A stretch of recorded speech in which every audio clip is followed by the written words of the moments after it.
puts a fadeaway over him and knocks it down. Oh, what a night for Kevin Durant. Nets on the move. They give it to Griffin. Back to Harris, left wing three. Oh, it's gone! Kevin Durant with 38 points tonight, moving into the front court. Three all the way. Got it again! Hey guys, Chris Carino with you. This is the Voice of the Nets podcast. We are recording this podcast in the calm before the storm. We know that things are swirling right now in terms of the reports being played out very publicly, yet through a lot of sources, unnamed sources and reports in the media.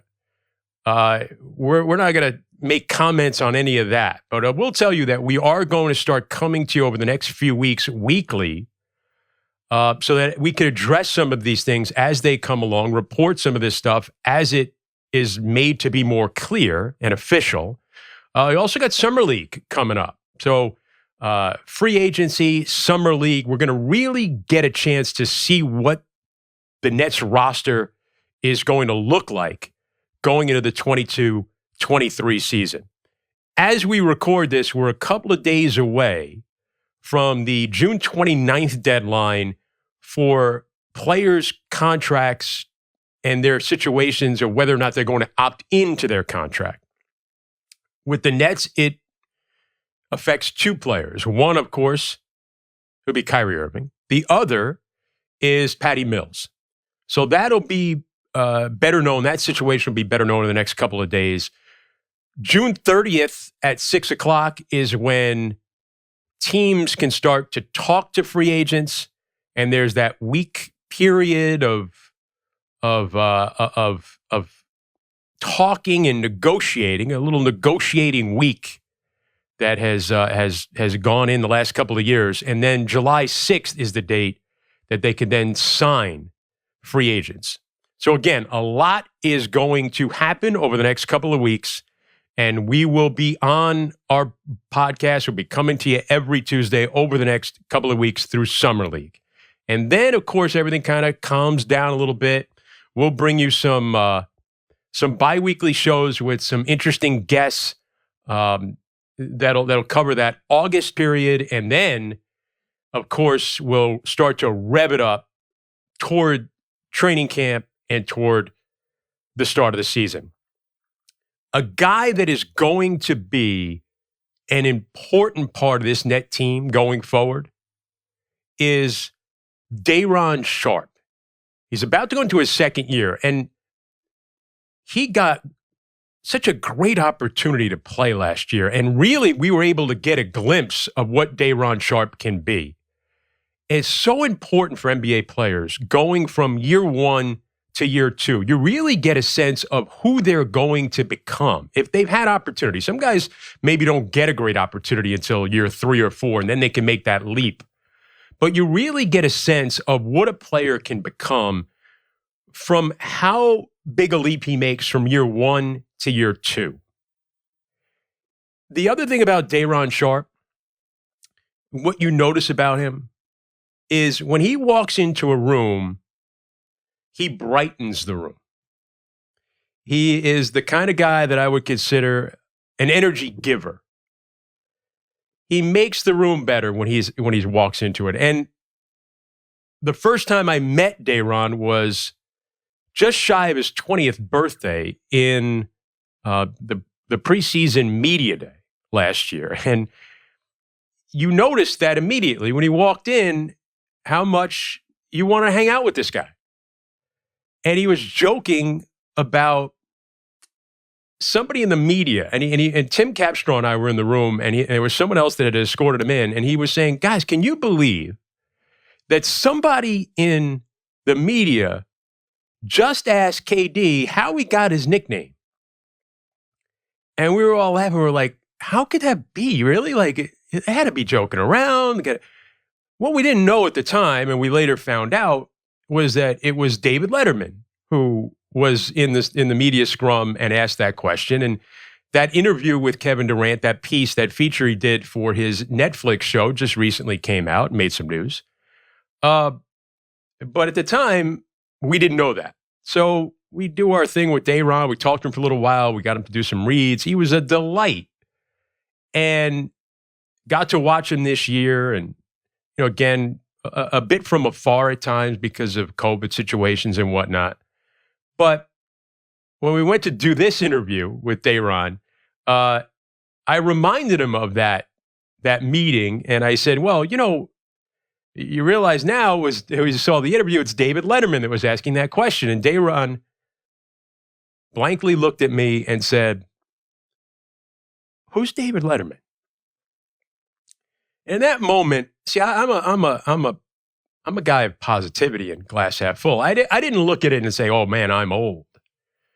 I focused on, man, Day'Ron Sharpe is young. When that whole thing last year at Media Day, he had yet to turn 20. He's yet to turn 21 years old. And you realize that I don't know if anybody that old really knows David Letterman like we did. So we didn't discuss stupid human tricks, where Frank Vogel once appeared, by the way, spinning a basketball, I think, like on a toothbrush or something like that. We didn't talk about, Velcro Man or Chris Elliott living under the stairs. None of that stuff. Paul Schaefer never came up. But lots of other stuff did come up. And I find him to be just a delightful kid. I really think you will enjoy this conversation. I think you'll really get to know Day'Ron Sharpe in this interview, which is a really good thing. So right now here on the Voice of the Nets podcast, here's my chat with Day'Ron Sharpe.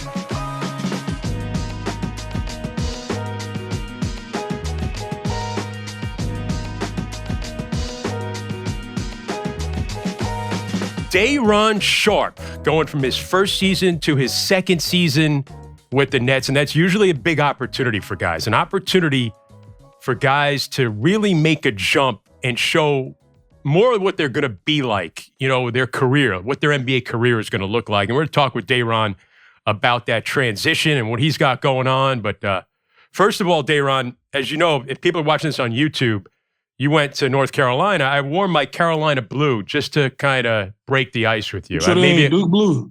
No. Maybe it's a little dark. It may look more like UCLA blue right now, but it's a powder. It's a light blue, and you are a North Carolina native who went to Winterville, North Carolina. How far is that from Chapel Hill? It's like an hour 30, 45 minutes. Yeah, it's hour 30, really. I made an hour 30. Is that more closer to Charlotte then? Yeah, Chapel Hill probably like 45 from Charlotte. Yeah, I've done that drive. Yeah, I've done that drive. Did any of the other North Carolina schools, did Duke recruit you? Nah, I committed in 10th grade, so Duke didn't even have time.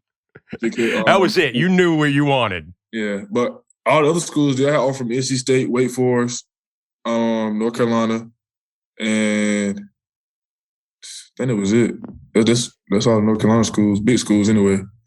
Yeah, I mean, so as a kid, was that just what you aspired to? Like, if North Carolina offers me, that's where I want to go? I always told my mom growing up, I was going to go to UNC and go to the NBA from UNC. So, I got offered, I didn't want to commit right then. I still wanted to see. But then after I went on my Virginia visit, I was like, I'm out to commit. I already know where I'm going, instead of wasting other coaches' time and my time, just going to schools, and I'm already know I'm going to UNC. So yeah, you told Tony Bennett that's it. Well, I left my heart in Chapel Hill. Now I look back at it, I need to call Tony Bennett and apologize because I visited the school UVA that day. I visited the school, drove down to UNC to play pickup, and committed at UNC. But I didn't let it out until like the day after. But I think my mom called all the coaches. My mom and dad called all the coaches, like, thank you. But I ain't never called none of the coaches back. It was like, thanks for recruiting me and nothing like that. So, well, it's been hard. There were did you have a lot of visits? I only visited NC State, UNC, Clemson, Virginia, Georgetown. I like Georgetown. I think that's it. Yeah. But I had like 21 offers, I think. Well, a guy, what you were able to do there. I mean, 3 years at South Central High School. You won a state title. You go to that Montverde team with, Kate Cunningham, Scotty Barnes, Moses Moody's on that team. There's the other guy too. Who's at Michigan? My boy Caleb Houston and my boy Durant going to Duke. So hopefully, you guys didn't lose a game. It doesn't really shock me that you guys didn't lose a game. Yeah, we blowing everybody out. Was that always the plan? Did you want to win the state title at South Central, or were you just going to go to Montverde either way? Well, because I don't know if it would have affected your going to North Carolina, right? I think either way, you probably would have been able to get to UNC. I was going to North Carolina regardless. Yeah. But, I think, Coach Roy, they probably, it would have been better for me to stay in North Carolina, because I would have been right down the street from them to watch me play. But, Montverde, they was trying, I think Coach Ray would contact my mom and them, 10th grade. But I told my mom and them, I was like, I'm not leaving South Central until I get a ring with South Central, because the guys I was playing with at South Central was the guys that I grew up with from 6, 7 years old playing basketball with. Wow. We all grew up together playing basketball. So I told Mom, when I get a ring, then we can talk about it. But at the same time, I still didn't want to leave after my junior year though. Yeah. Because my senior year, we had a little summer camp. I averaged 38, 18, and 5. At 8 assists. So I was like, man, I'm about to just stay, average 50, break some records. Go to college. But you challenge yourself, right? You go to Montverde, you're playing the great schools from all over the country. Yeah, and you've got that. Great teammates. It was probably a nice challenge for you as far as, seeing where your game was at. Yeah, and then I got there, and the guys, the teams we were playing, I'm like, man, I could have still stayed at South Central. But, my mom was a big part of it. We had a whole school year. We were talking about the whole junior school year, me leaving. And she called me after my last AU game. You going to Montverde, already signed the papers. So I was like, all right, ain't no point arguing about it no more. So all right, you do what mom tells you to do. It's all right. Let me do. And so you mentioned Coach Roy. You only had a year at UNC, and I know it was a COVID year. So you probably never played in front of a packed house. We did. You did. We played in front of. We had an HC tournament. Yeah. We had that in front of fans, and we played. We played Florida State, Duke, and Marquette, I think, in front of fans. Because the first game we had was Florida State in front of fans. Then we played Duke in front of our last game of the season was against Duke, so we had fans at that game too. The whole was it a limited amount of fans or total? Yeah, it was only a limited amount. It was 15% or something like that.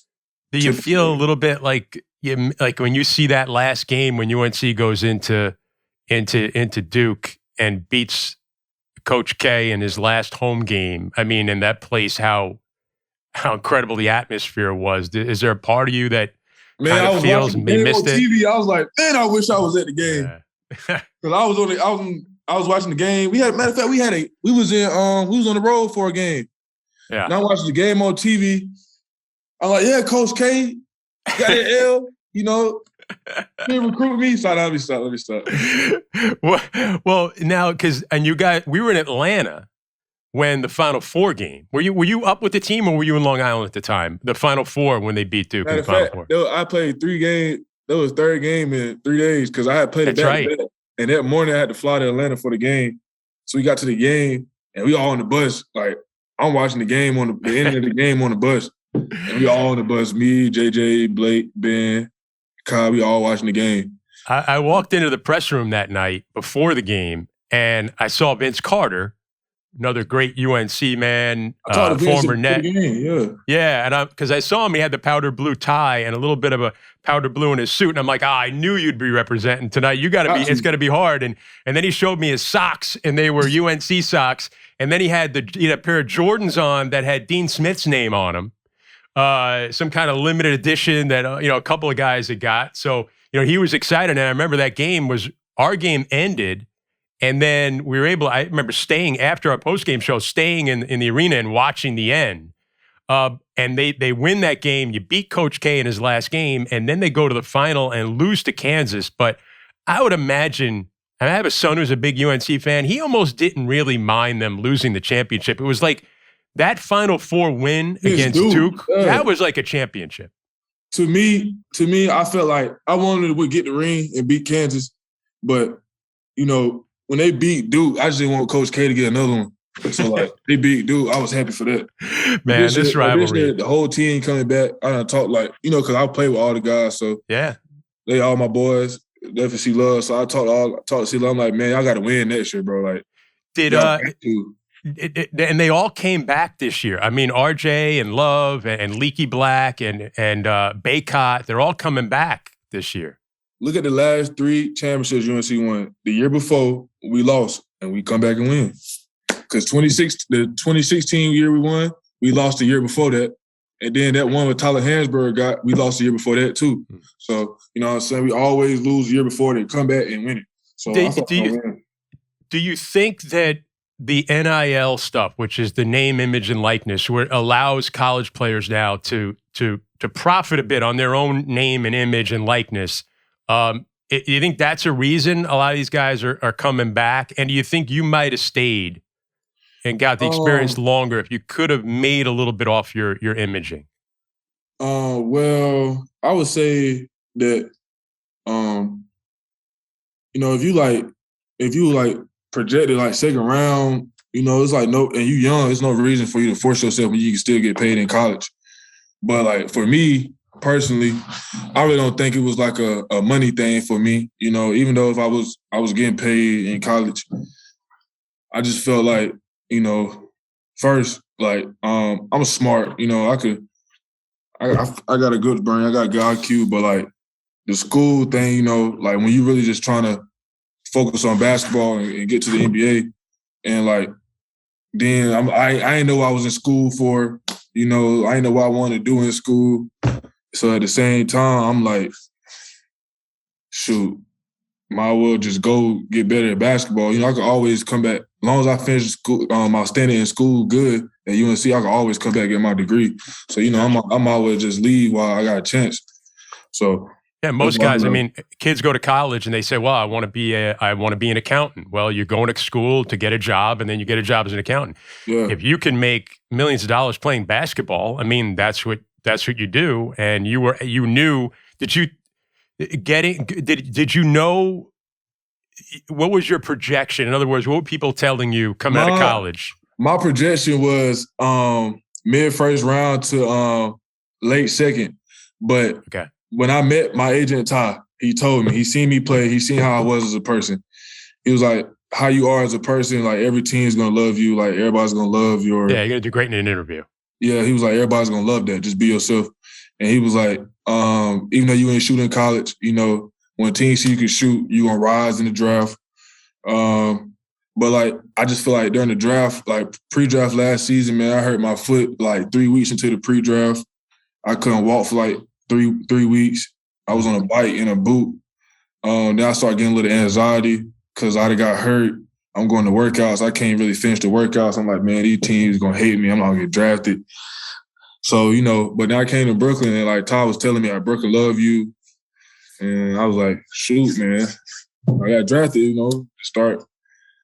So give me, so we got, you're in the, you were in North Carolina, right, for the draft. You weren't in Brooklyn. Yeah, I wasn't in Brooklyn. Were you, did you know that you wouldn't slip past the Nets, or were you hoping that you would slip to the Nets? Like, what was your mindset as the draft is going along? Well, my mindset was, get drafted. So the teams I worked out for, when they were coming up, I'm like, oh, please get me, you know what I'm saying? But, Todd right there beside me at the draft, he's, talking to BJ. He on the phone with BJ. Yeah, BJ Johnson from the Nets. What y'all think about, boy? They got one guy ahead of me. They had one guy ahead of me, and that was Cam. And like 27 pick Cam, Kansas State pick Cam. And then Todd still on the phone with BJ. And then he was like, they're gonna trade and get you at 29. And then Todd over there doing this. So everybody at the convention center is standing up, cheering, think I'm about to go to 28. And I'm like, no, I gotta calm down. I gotta calm down. Next pick. So we just like, so you were excited. I know the Nets are excited, and they were really happy. I mean, about the way it's rare that you can get 2 late first round picks that come in and contribute the way you guys did in your first year. I want to get to your first year in a minute, but first, you were talking about Roy Williams before. You ended up playing for Roy his final year. Turned out to be his last year. Did you know it was going to be his last year? Unlike Coach K went on a tour, Roy just kind of said, "No, I'm done." I talked to Coach like 2 weeks before he told us too, telling him I was going to the NBA and all that. And then I was like, I'm back home picking up my sister from school. Matter of fact, no, I'm going to my old middle school to see, like, talk to people and stuff like that at the gym. And I'm in the car, and it was like mandatory Zoom on the Zoom. Coach like, I'm retiring. He's like, Coach, we're retiring. Like, you've been coaching before I was even, like, my mom was born type jump stuff. It's just like crazy that he was retiring. So, and he said about you that you were one of the greatest rebounders he's ever coached. And you talk about how long he was there, and he was in Kansas, and he's a legendary coach. He's coached a lot of great people. To have that from him has got to be, it's got to be just amazing. I mean, you're a great rebounder, but to have him put that in that kind of perspective has got to be amazing. Yeah, it was. But I love Coach Roy, man. He gave me a chance from Greenville. So him to say that about me, I was like Bryce, Sean, all the great big guys, like, they come through there. Yeah, you mentioned Tyler Hansbrough. I mean, people like that. Like, yeah. I see Hands all the time though, so like I ain't even like crazy when I see him no more. I see him all the time now. He always like UNC. But when you're getting coached by Roy Williams, is he letting you know that kind of love and that kind of thing, or is he hammering you in practice every day and you walk out of there going, oh man, I got a lot of work to do. See, Coach, I feel like he gonna congratulate you off the court type of thing. When it's just me and him, he'll talk to me like before the game. He used to come up to me, like, go show him why you the best freshman in the ACC tonight or something like that, type of thing. Yeah. But in practice, he getting on everybody's ass for sure. Yeah. When one time we ran 13 33s in practice. Tell me, what's a 33? 3 down and backs in 33 seconds. Oh wow. We ran 13 in between practice, and we always ran the end of practice. And we got this thing called second loss of ball. So like after your second turnover, everybody got running 33s. And that day, everybody was turning the ball over. So Caleb had like 7 turnovers. I had like 4. RJ had like 4. Mondo had like 3. So we were just running. It was to the point where you trying to stay on the sideline because you already know somebody about to turn the ball over that practice. Because I wasn't trying to run a 33 no more. We ran 13. Think about it, 13. And we still had to run the end of practice. It taught you not to turn the ball over anymore. Yeah. After that, we didn't turn the ball over a lot, I would say. That's that. He's been doing it a while, so he knew what gets through to you guys. How would that? We'll get into that transition in a minute here. Now you go to the NBA, and you find yourself on a team like you did last year with this expectation level of championship, and you're coming in as a late first round pick. I mean, there's guys ahead of you on the depth chart like LaMarcus Aldridge and Blake Griffin and Nick Claxton. What was your expectation level as far as how much you were going to play? You probably thought you were going to spend most of your time in the G League, no? Yeah. Well, I want to say G League, but I didn't think I was going to play. I would say that. I didn't think I was going to play a lot. But, when they say championship mentality, I feel like, growing up my whole life, I've always been a winner. So, like, from, like, second grade, when I first played AAU, that was the only time my basketball team was sorry. My third year, I got better. And then, like, after that, every year, you guys, like, all my friends growing up, every year I played basketball, they got better in some type of way. So, like, growing up, we just always was winning. And like any team I played on was winning. Like I done went to camps and I had like the worst players on the camp on my team. And for some reason, we would still make 2 championship games. Well, but you got to admit, though, you probably walk into the gym, first training camp practice, and there's Kevin Durant and James Harden and Kyrie Irving. I mean, that's got to be a little. I know you played it at UNC and you won some championships, but that still has to be a little bit of like a, wow, these guys are my teammates now. I feel like that type of thing like happens to me as like I go back after the season. I'm looking through the pictures. and like talking to KD, like I just be like, after the season, I just like sit down. Like, I've really played my first year in the NBA with KD and Kyrie and them. But like I always been that type of guy. Like even when I seen like when I was younger and I see like David West at the games from North Carolina, see Brandon Ingram, LeBron at the tournaments. I ain't never been the type of guy. Oh my gosh, Brian. Let me get a picture, type of thing. My mom, that's how my mom is. She be having me trying to go over and take a picture. I'm like, Mom, I'm not trying to take a picture with LeBron. I always felt like I'm gonna be playing against him one day. So like, I ain't never wanted to be like. I feel like we equals, So like, when I first time I seen like KD, Kyrie, I would say like I'd be nervous to go talk to him, but like I ain't scared of him or I ain't like jittery, But like I just see them as. It's just like I'm just shocked to see him because like I see him get buckets every night.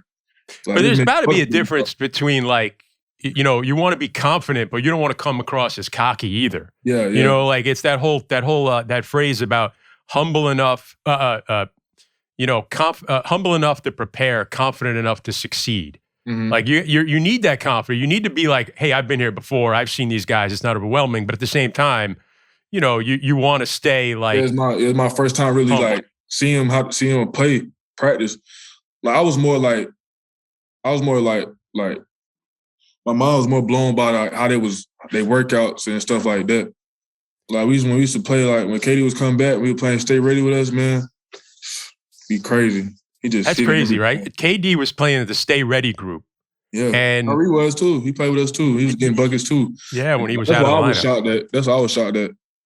But I think one of my favorite times of the year this year was, and it was an up and down year. It had some great moments, had some really bad moments. But that mid-December when everybody goes out on the COVID list, and you played that one game it was the 4 rookies, you and David Duke and Cam and Kessler playing with Kevin.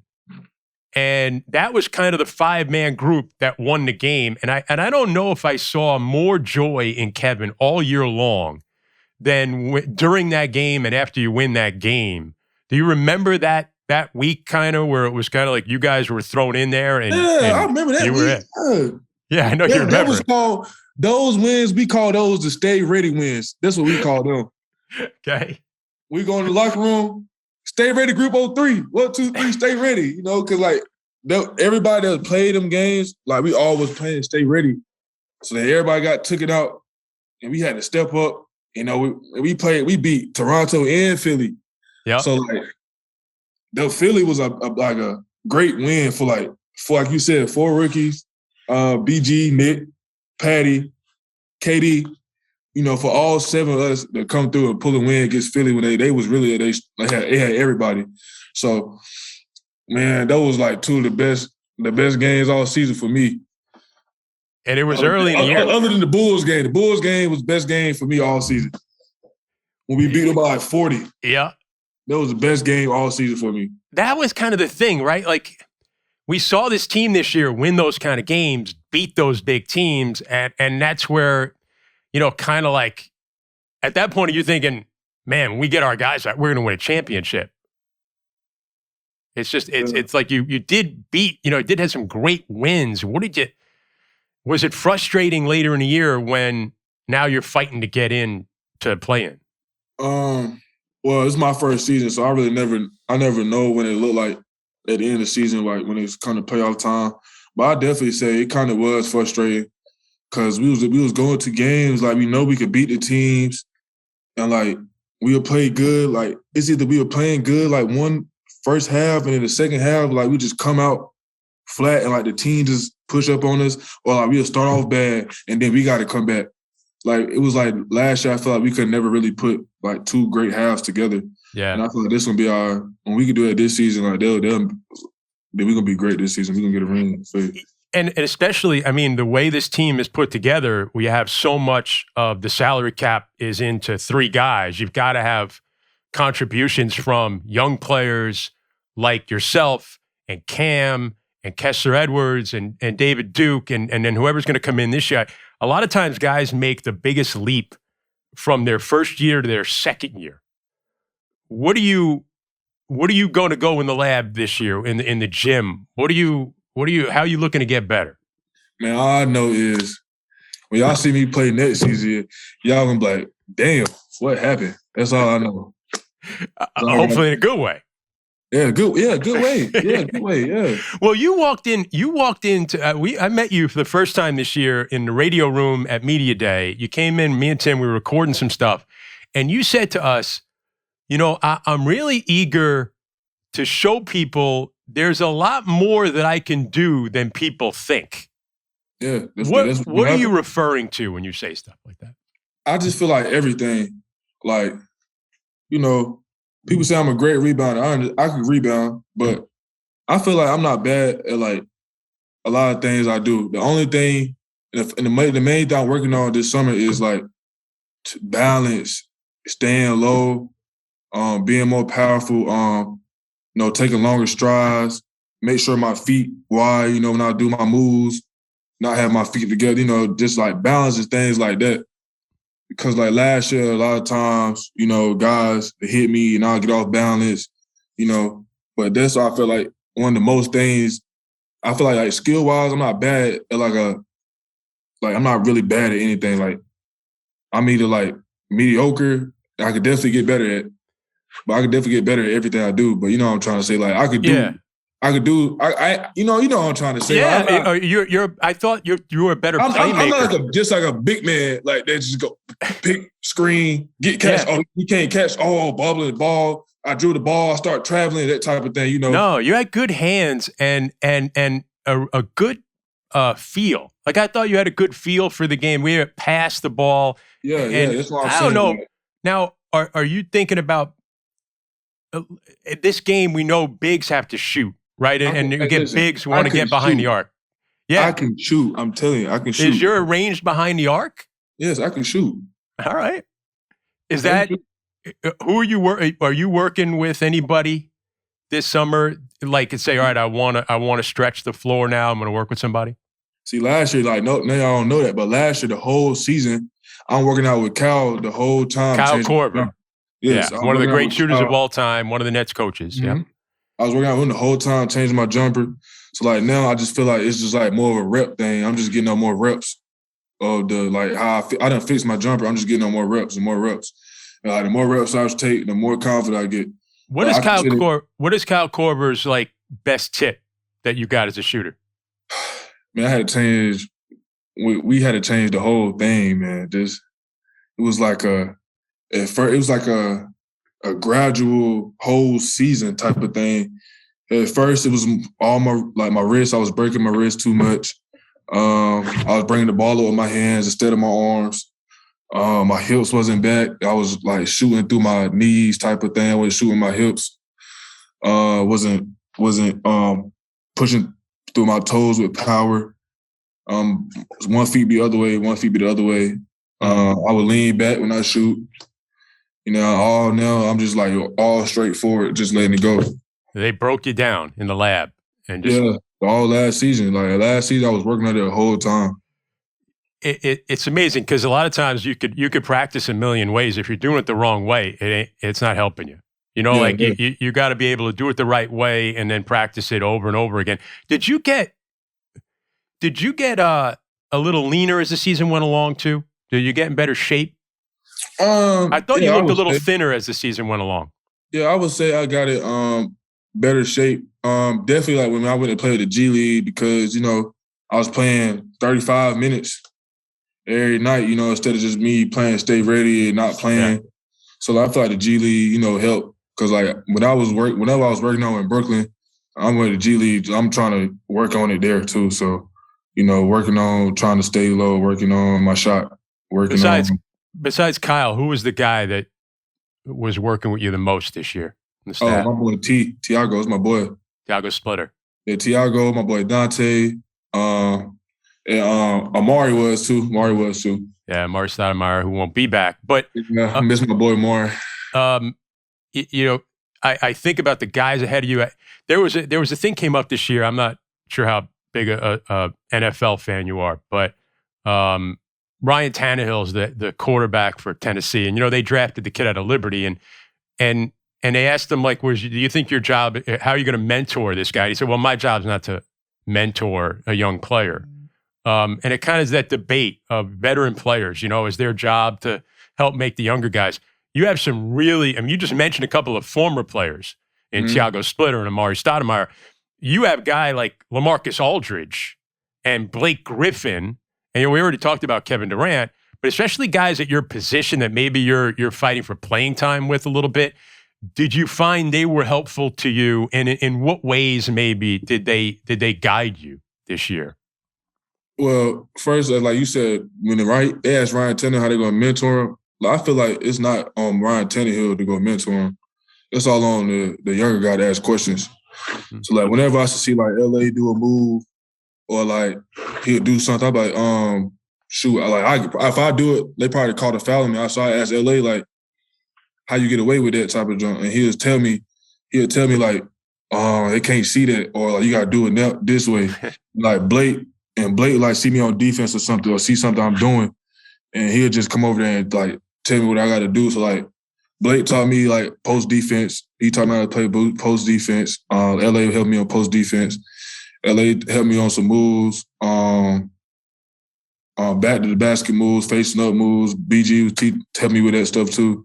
JJ, before we waived him, JJ would help me with, like, off court stuff, like be at the gym on time, come to every game like you're gonna play 40 minutes. You're a rookie, so just do all the small things. That's James Johnson you're talking about. Yeah. Johnson, so I feel like if I needed, like, some mentally thing, I'll go talk to Kyrie about it, or I ask LA. So I feel like the whole team was just supportive. Joe right now, I got a question I just ask Joe, ask Patty. Like, I feel like the whole team, like, I like to ask questions when I see, like, somebody else doing something, and I think, like, how they do that. I ask them how. Or, like, they see me doing something wrong, they'll just come tell me. So I thought our whole team of, like, older guys was just, like, supportive. And then you got a head coach who's a 2-time MVP. Yeah, you got, like, everybody on the team really. Everybody on the team really give you good advice. So, what about you touched there off the court a little bit? How has that been as far as an NBA player and knowing the pitfalls of getting a lot of money all of a sudden, and a lot of people that are going to come into your life that maybe aren't always good for you? How who has really helped you in that regard, and how has that transition been for you? Well, I made, like, a list my senior year before I went to Mount Vernon after I came back from Mount Vernon during COVID, matter of fact, I made a list about who people I wanted to be in my circle. So when I do make to NBA. So, like, those people in my circle, those main people I try to take care of. Second, me personally, we got, like, a lot of time to ourselves. So I just try to stay in the house, man. Play the game, keep it moving, And, like, this summer, like, I just been in the gym, trying to be in the gym, trying to get better. We here every day. And I go home, meals, like, my food while I'm eating, while I'm just drinking water. Like, I've been staying away from the candy and the snacks, all that. So I just been in the gym trying to get better. It's tough in Brooklyn. There's a lot of good places to eat. Yeah, it is. I went through that this weekend. This weekend is my first time, like, eating pizza in, like, 2 months. And, like, oh, wow. I shouldn't have ate it. Well, every once in a while, listen, every once in a while, you're in Brooklyn, you got to have a slice of pizza. Nah, that pizza had my stomach toe up, man. I can't eat that no more. All right. What now? There was a Times, the New York Times did a thing last year when you were trying to find your house. You were trying to find a place to live. You mentioned, I think in the article it said you were going to live with your parents and your cousin. Did Did they move in with you? Did they live with you your rookie year? My parents, they lived with me, but they didn't live with me. Like they just came. Like they had clothes here and clothes back home. Okay. But like they were just making sure that I was okay my rookie year. So they'll come stay with me sometimes, and then sometimes they'll go home and stay. But mainly it's just me and my cousin. Me and my cousin, just the only people. For real. Did you get the big dog? You said you were going to get a big dog. My boy Knight, like 9 months, 90 pounds now. Oh. So yeah, my parents say he's small, but I said he a puppy. He 90 pounds. Like what kind of dog? He Cane Corso. I don't know a lot about dogs, but that's a big dog. Yeah, Cane Corsos, like people always just assume that Cane Corsos are really aggressive dogs, and just because they so big, they big and aggressive dogs, they're always looking to attack. But really, they the opposite. Cane Corsos are really like soft, sweet, passionate dogs. They just like they got like anxiety from separation anxiety. So like they like being around. They always want to be under their owners or like people that take care of them. They little group. So like if anybody that trying to come up to a person they always with, they just assume that they attacking. You know, if you showing like motion like you about to like they think it's a dog. He don't know you dapping him up, so he might think you attacking. So they just really like. They care about they just like really like got strong feelings for like the people they care about. They not trying to go out and just attack people. Cause like Knight, my dog, he really like a friendly dog. He go to everybody, he just be licking you and all that. He kind of like you, like you're a big, strong guy, and you're a hungry rebounder. People think real tough, but you're a sweetheart. Yeah, he friendly. But the thing about Knight is he don't recognize that he that big. So like he be jumping on people and stuff, and people be smaller than him. I'm like, bro, you can't be doing that. Knight, that's his name? His name Knight, Day and Night. Yeah, little song got from the song Day and Night. Now that leads me to I know you're a musician. You play piano, right? I'm not a musician. I played piano for my senior year. That was it. That was it? So you're not like a piano player? I could have been. Like I'm a fast learner. Like I can learn how to do anything fast. Yeah. I could have been a piano player, but COVID happened, school ended early. I ain't had the chance to finish, so I ain't got no piano at home. I ain't played since. All right. But, so what song, what Day and Night song are you referring to? It's like Day and Night, I toss a turn. Something like that. It's something like that. I seen it. It was on 2K. It's not, see, I'm the old school. I'm thinking Night and Day by Frank Sinatra. That's not the one you're referring to. No. You know. It's like on 2K11 or 13. About Day and Night. I toss a turn, something. I like that. You're the generation where you guys, you know songs from video games. Yeah, I know everything.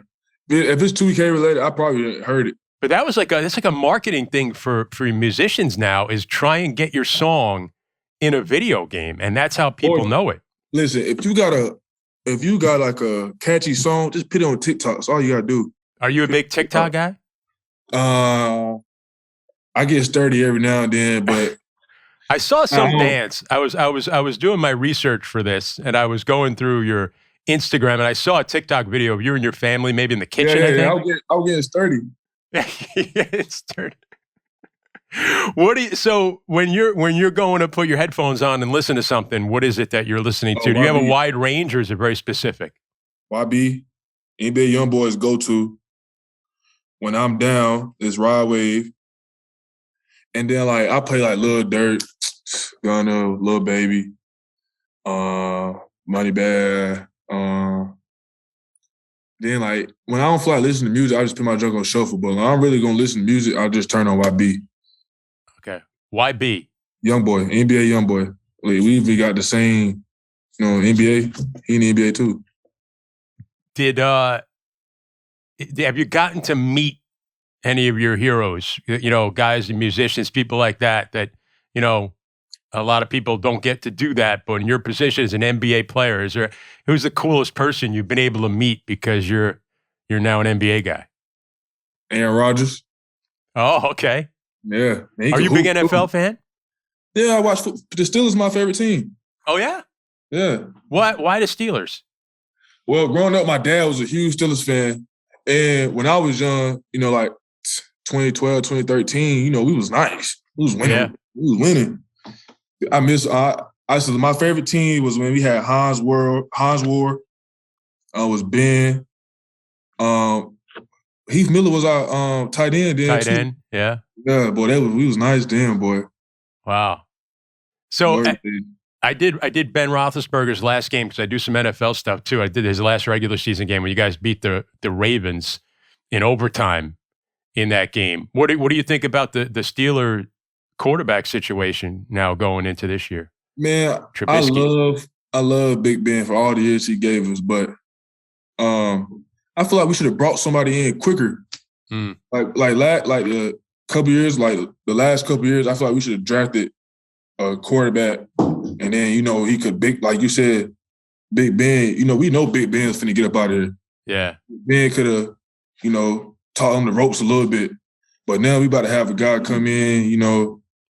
I think they thought maybe Mason Rudolph was that guy, and then they got a chance to see him. Our backup got killed by the truck. Well, yeah, you're talking about unfortunately Haskins, Wade Haskins. RP, but yeah, that's a tragic story. I mean, but then they drafted Pinkett from the kid from Pitt. I ain't never seen him play, so I ain't got no input on him. But all I know is my boy Pickett. You gotta bring it, man. We need you.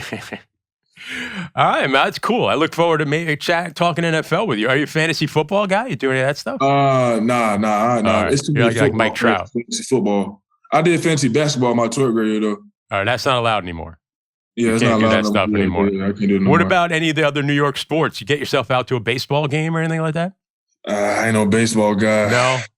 I'll throw a first pitch though. I'll do that. I'll go there and throw that first pitch. Is there I feel like you could do anything you put your mind to. Yeah, but like I played baseball when I was like 5th grade. 5 years old. I quit. Yeah, not enough action for you. Yeah, I'm like basketball. We going non-stop. There's something crazy can happen every second of the game in basketball. In baseball, I gotta wait for the guy to hit the ball. I gotta catch it. And then I don't think I'm a good hitter, so I'm just striking out and have fun. Sitting in the dugout the whole game. The team used to play. I remember every year the Nets used to go over and play softball at Yankee Stadium, like right before the start of training camp. I think they stopped doing that. But would you be one of the star softball players? Yeah, for sure. I'm gonna be a star at anything I do. Joe Harris was the best, though. Joe was like a legit baseball guy when he was in high school. No, I'm not even surprised. I feel like Joe was a lot. Joe was a good football player too, I think. Joe didn't play no football. Yeah, you might want to talk to him about that. Where Joe from again? Washington. Ain't no football in Washington. He was. Well, you've heard of the Seahawks, right? I forgot about Seahawks. I forgot. And Bruce Brown was a really good wide receiver up in Boston High School. Bruce told me. He told me at high school he was like that. But he told me he had an offer from he told me he had some offers in football, matter of fact. I think Bruce has some offers in football. He would and I always looked at like when you play the game, like he gets open like a wide receiver would. He finds spots to get open. I think he almost had an offer from Tennessee in football, if I'm not mistaken. I think that's what he told me. Hey, yeah. But I think he had to choose basketball or football. When you get in high school, he'd be like, you got to choose one sport or the other. Yeah, I think he chose the right sport. Yeah. I think you did too. I don't know. You seen Bruce's legs? I don't know. He got to catch a son right now, boy.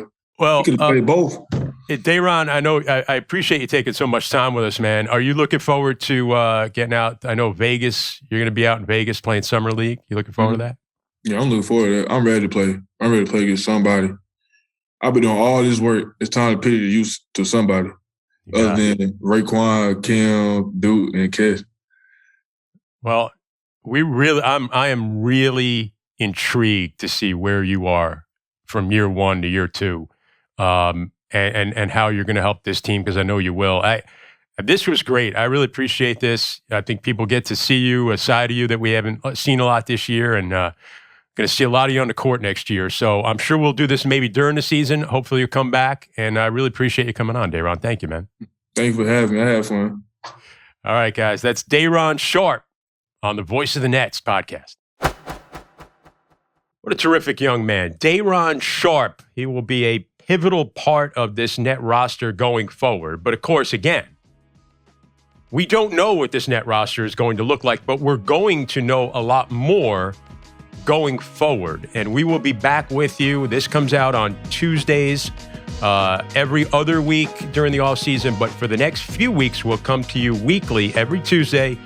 We'll discuss a lot of things that'll be made much clearer. And we'll also get into some of the summer league stuff and how this roster starts to take shape heading toward the 22-23 season. My thanks to our engineer, Isaac Lee. Thanks to our producer, Tom Dowd. For our entire crew, I'm Chris Carino. Thanks for listening to the Voice of the Nets.